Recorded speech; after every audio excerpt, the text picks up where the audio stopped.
ప్రభువు నామానికి స్తోత్రం. ప్రతిరోజు వినడం ద్వారా ఒక సంవత్సరానికి బైబిల్ చదవడానికి ఈ ఛానల్ సహాయపడుతుంది. Please subscribe and support. హృదయపూర్వక ధన్యవాదాలు. నేటి వేద భాగం జకర్యా గ్రంథము 3వ అధ్యాయము.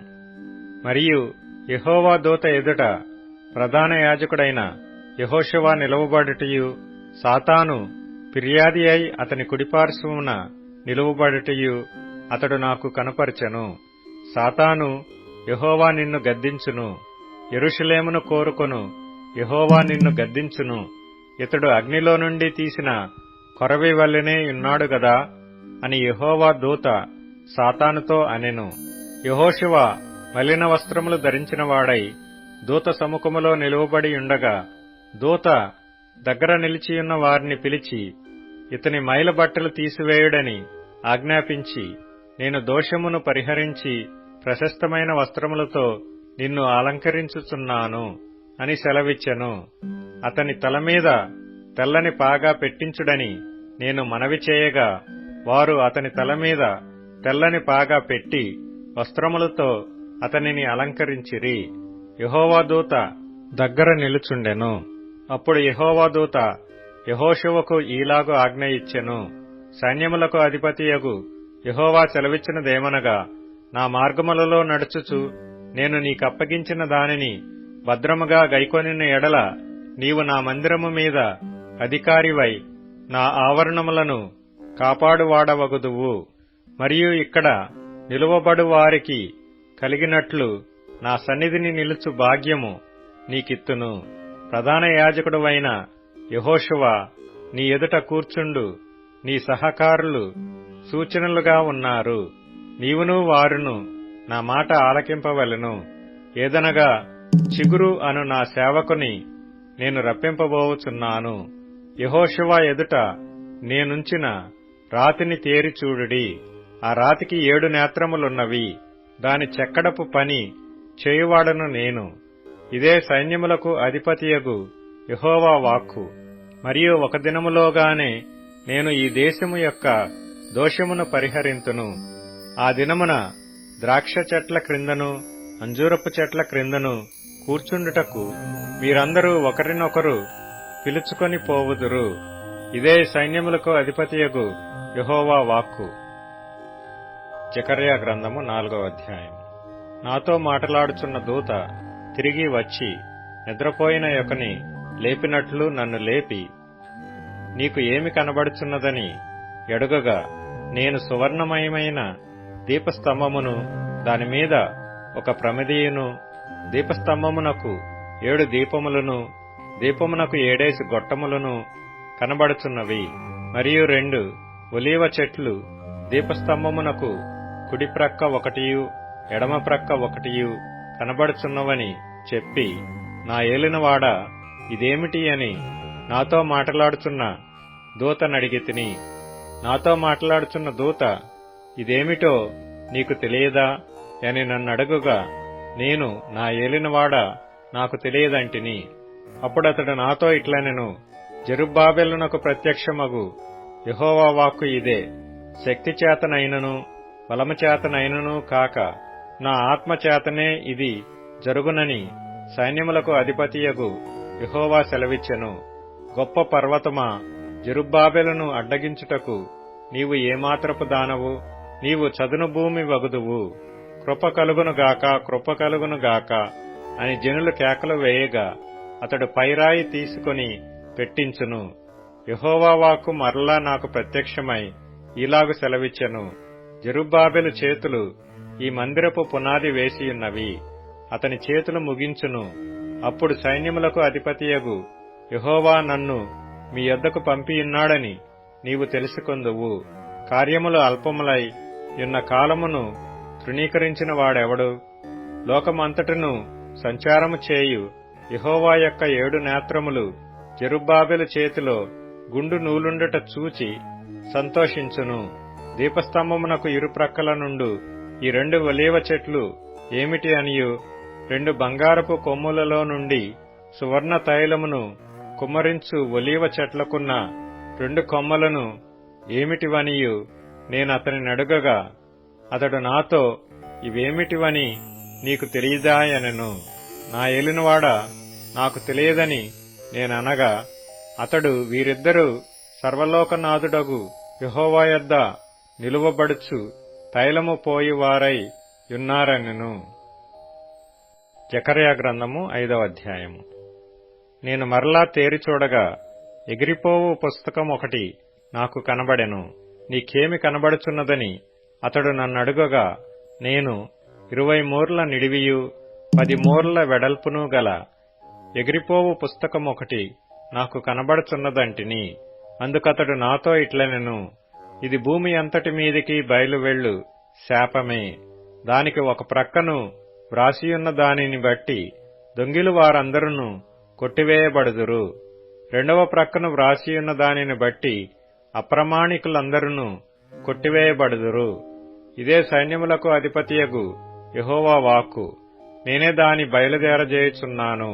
అది దొంగల ఇండ్లలోనూ నా నామమును బట్టి అబద్ధ ప్రమాణము చేయువారి ఇండ్లలోనూ ప్రవేశించి వారి ఇండ్లలో ఉండి వాటిని, వాటి దూలములను రాళ్లను నాశనము చేయును.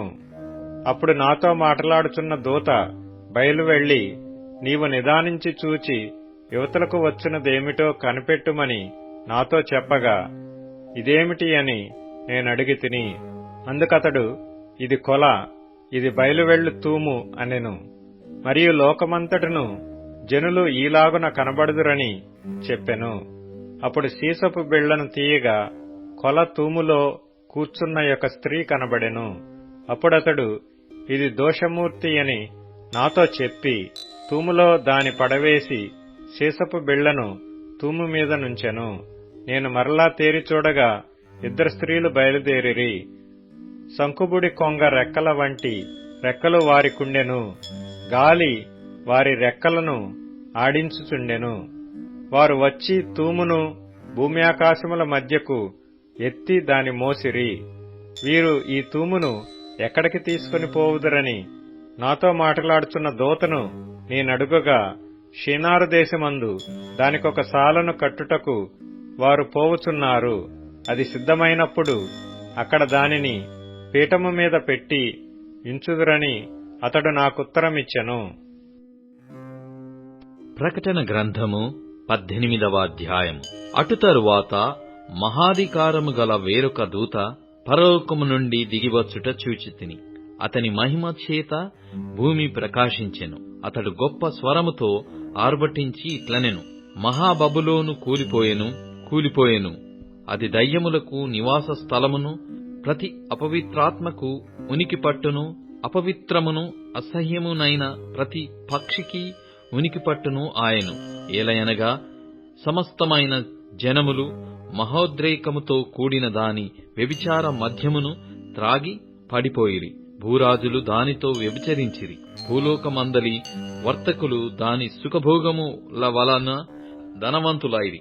మరియు ఇంకొక స్వరము పరలోకములో నుండి ఇలాగు చెప్పగా వింటిని, నా ప్రజలారా, మీరు దాని పాపములలో పాలివార కాకుండునట్లును, దాని తెగుళ్లలో ఏదియూ మీకు ప్రాప్తింపకుండునట్లును దానిని విడిచి రండి. దాని పాపములు ఆకాశము నంటుచున్నవి. దాని నేరములను దేవుడు జ్ఞాపకము చేసుకొనియున్నాడు. అది ఇచ్చిన ప్రకారము దానికి ఇయ్యుడి. దాని క్రియల చొప్పున దానికి రెట్టింపు చేయుడి. అది కలిపిన పాత్రలో దాని కొరకు 2 కలిపిపెట్టుడి. అది, నేను రాణిగా కూర్చుండు దానను, నేను విధవరాలను కాను, దుఃఖము చూడనని తన మనస్సులో అనుకొనెను గనుక అది తన్ను తాను ఎంతగా గొప్ప చేసుకొని సుఖభోగములను అనుభవించెనో అంతగా వేదనను దుఃఖమును దానికి కలగజేయుడి. అందుచేత ఒక్క దినముననే దాని తెగుళ్లు అనగా మరణమును, దుఃఖమును, కరువును వచ్చును. దానికి తీర్పు తీర్చుచున్న దేవుడైన ప్రభు బలిష్ఠుడు గనుక అది అగ్నిచేత బొత్తిగా కాల్చివేయబడును.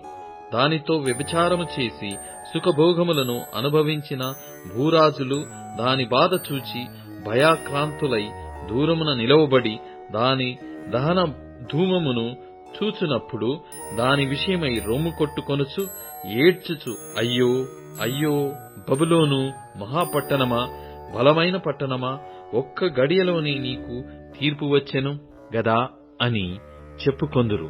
లోకములోని వర్తకులను ఆ పట్టణమును చూచి ఏడ్చుచు తమ సరుకులను అనగా బంగారు, వెండి, రత్నములు, ముత్యములు, సన్నపు నారబట్టలు, ఊదారంగు బట్టలు, పట్టుబట్టలు, రక్తవర్ణపు బట్టలు మొదలైన సరకులను, ప్రతివిధమైన డబ్బ మ్రానును, ప్రతివిధమైన దంతపు వస్తువులను, మిక్కిలి విలువ గల కర్ర, ఇత్తడి, ఇనుము, చలవరాళ్లు మొదలైన వాటితో చేయబడిన ప్రతివిధమైన వస్తువులను, దాల్చిన చెక్క, ఓమము, ధూప ద్రవ్యములు, అత్తరు, సాంబ్రాణి, ద్రాక్షారసము, నూనె, మెత్తని పిండి, గోధుమలు, పశువులు, గొర్రెలు మొదలగు వాటిని, గుర్రములను, రథములను, దాసులను, మనుష్యుల ప్రాణములను ఇక మీదట ఎవడునూ కొనడు. నీ ప్రాణమునకు ఇష్టమైన ఫలములు నిన్ను విడిచిపోయెను. రుచ్యమైనవన్నీయు దివ్యమైనవన్నీయు నీకు దొరకకుండా నశించిపోయినవి. అవి ఇక మీదట కనబడవని చెప్పుకొనుచు దాని గూర్చి దుఃఖపడుదురు. ఆ పట్టణము చేత ధనవంతులైన ఈ సరుకుల వర్తకులు ఏడ్చుచు దుఃఖపడుచు, అయ్యో అయ్యో, సన్నపు నార బట్టలను, ధూమ్ర రక్తవర్ణపు వస్త్రములను ధరించుకుని బంగారముతోనూ రత్నములతోనూ ముత్యములతోనూ అలంకరింపబడిన మహాపట్టణమా, ఇంత ఐశ్వర్యము ఒక్క గడియలోని పాడైపోయిని అని చెప్పుకొనుచు దాని బాధను చూచి భయాక్రాంతులై దూరముగా నిల్చుందురు. ప్రతి నావికుడును, ఎక్కడికైనను సబురు చేయు ప్రతి వాడును, ఓడవారును, సముద్రము మీద పనిచేసి జీవనము చేయు వారందరును దూరముగా నిలిచి దాని దహన ధూమమును చూచి ఈ మహాపట్టణముతో సమానమైనదేది అని చెప్పుకొనుచు కేకలు వేసి తమ తలల మీద దుమ్ము పోసుకొని ఏడ్చుచు దుఃఖించుచు, అయ్యో అయ్యో, ఆ మహాపట్టణము, అందులో సముద్రము మీద ఓడలు గల వారందరూ దాని యందలి అధిక వ్యయము చేత ధనవంతులైరి, అది ఒక్క గడియలో పాడైపోయేని అని చెప్పుకొనుచు కేకలు వేయుచుండిరి. పరలోకమా, పరిశుద్ధులారా, అపోస్తలులారా, ప్రవక్తలారా, దాని గూర్చి ఆనందించుడి. ఏలయనగా దాని చేత మీకు కలిగిన తీర్పుకు ప్రతిగా దేవుడు ఆ పట్టణమునకు తీర్పు తీర్చియున్నాడు. తరువాత బలిష్ఠుడైన యొక్క దూత గొప్ప తిరుగటి రాతి వంటి రాయి ఎత్తి సముద్రములో పడవేసి, ఇలాగు మహాపట్టణమైన బబులోను వేగముగా పడద్రోయబడి ఇక ఎన్నటికిని కనబడకపోవును.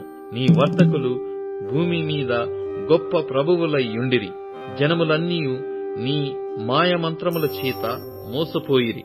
కావున వైణికుల యొక్కయు, గాయకుల యొక్కయు, పిల్లన గ్రోవి ఊదువారి యొక్కయు, బూరలు ఊదువారి యొక్కయు శబ్దము ఇక ఎన్నడును నీలో వినబడదు. మరి ఏ శిల్పమైన చేయు శిల్పి ఎవడును నీలో ఎంతమాత్రమును కనబడడు. తిరుగటి ధ్వని ఇక ఎన్నడును నీలో వినబడదు. దీపపు వెలుగు నీలో ఇకను ప్రకాశింపదు. పెళ్లి కుమారుని స్వరమును, పెళ్లి కుమార్తె స్వరమును నీలో ఇక ఎన్నడును వినబడవు అని చెప్పెను.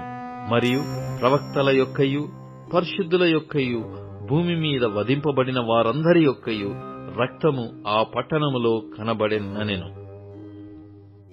సామెతల గ్రంథం 25వ అధ్యాయం. ఇవియును సొలొమోను సామెతలే. యూదారాజైన హిజ్కియా సేవకులు వీటిని ఎత్తి వ్రాసిరి.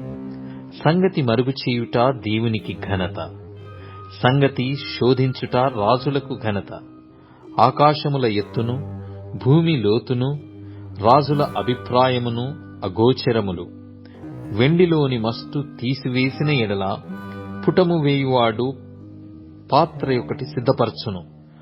రాజు ఎదట నుండి దుష్టులను తొలగించిన ఎడల అతని సింహాసనము నీతి వలన స్థిరపరచబడును.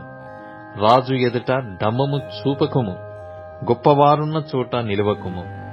నీ కన్నులు చూచిన ప్రధాని ఎదుట ఒకడు నిన్ను తగ్గించుట కంటే ఇక్కడికి ఎక్కిరమ్మని అతడు నీతో చెప్పుట నీకు మేలుగదా. ఆలోచన లేక వ్యాజ్యమాడుటకు పోకుము.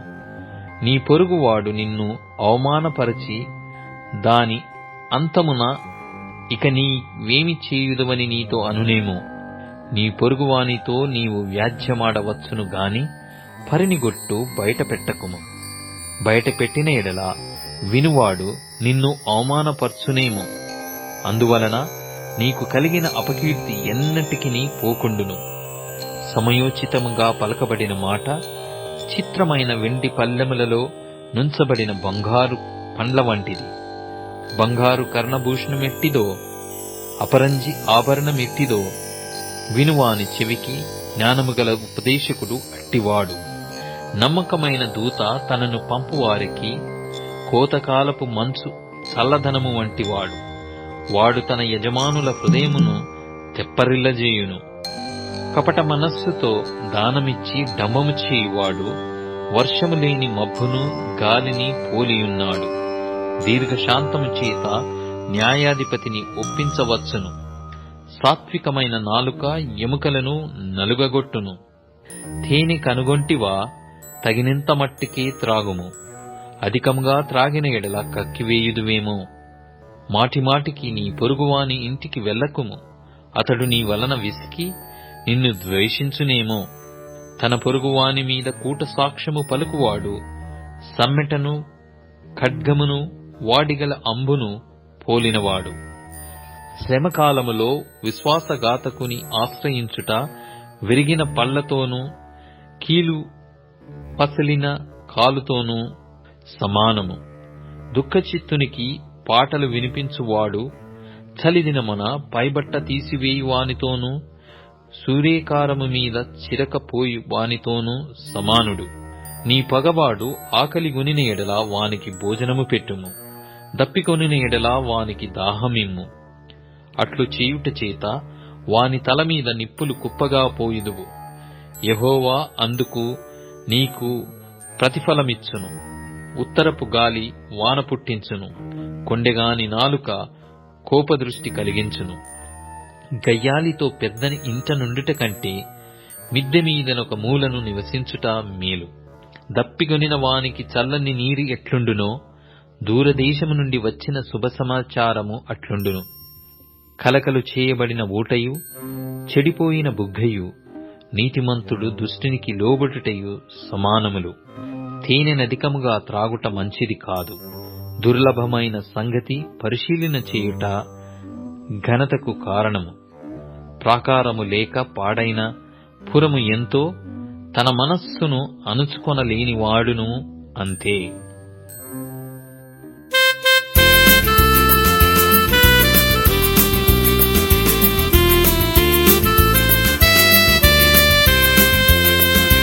When you cannot understand what is happening around you, do not fear. Just trust in Jesus. When the way is hard to find and dark shadows fall around you, do not fear.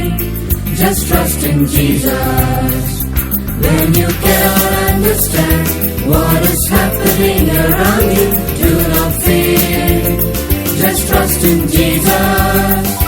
When the way is hard to find and dark shadows fall around you, do not fear. Just trust in Jesus. Come and worship, come and sing. Just forget about your worries and exalt Him. He's a keeper and He wants to be your friend. Do not fear. Just trust in Jesus. Like the giants of the land, when life's challenges defy you, do not fear. Just trust in Jesus. Be bold and march into the land. The God of Joshua is with you. Do not fear. Just trust in Jesus. Come and worship, come and sing. Just forget about your worries and exalt Him. He's a keeper and He wants to be your friend. Do not fear. Just trust in Jesus. Come and worship, Come and worship, come and sing. come and sing. Just forget about your worries and exalt Him. He's a keeper He's your keeper, and He wants to to be your friend. Do not fear, just trust in Jesus. ఇప్పుడు tune in, Spotify, Amazon music మరియు YouTube music లో కూడా అందుబాటులో ఉంది. Please follow us.